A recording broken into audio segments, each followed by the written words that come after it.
சிந்து பைரவி அடுத்த வர எபிசோடில் பார்த்திங்க அப்படின்னா சிந்து மலையில் வந்து விழுந்தது பார்த்திங்க அப்படின்னா ஸ்னேகா தள்ளி விட்டு தான் விழுந்திருப்பாங்க.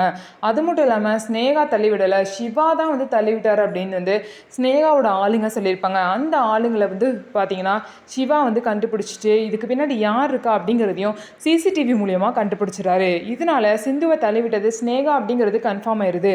அதனால ப்ரூவ் பண்ணணும் அப்படிங்கிறதுக்காக பார்த்திங்கன்னா அந்த சேது அப்படிங்கிறவர் ஆறுமுகம் சிவா எல்லாரும் பார்த்திங்க அப்படின்னா காரில் கோர்ட்டு கொண்டு போயிட்டு இருக்காங்க. அதுக்கு நடுவில் பார்த்திங்க அப்படின்னா இந்த மாதிரி ஆளுங்களை வச்சு ஸ்னேகா வந்து பார்த்திங்கன்னா ஆறுமூர்த்தி சிவாவையும் அடிச்சு போட்டுட்டு அந்த சேதுவை வந்து தூக்கிட்டு போகிறதுக்காக பிளான் பண்ணியிருக்காங்க. அதே மாதிரி அவங்க 2 பேரையும் அடிச்சு போட்டு தூக்கிட்டு போயிடுவாங்க.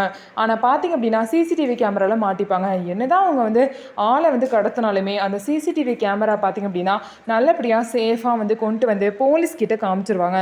போலீஸ்கிட்ட காமிச்ச விடனே ஸோ இதை மாரி ஸ்னேகா தப்பிக்கவே முடியாது. இந்த சிசிடிவி கேமரா மூலியமாகவே தெரியுது ஸ்னேகா தான் வந்து சிந்துவை தள்ளி விட்டுருக்காங்க அப்படின்னு சொல்லிட்டு.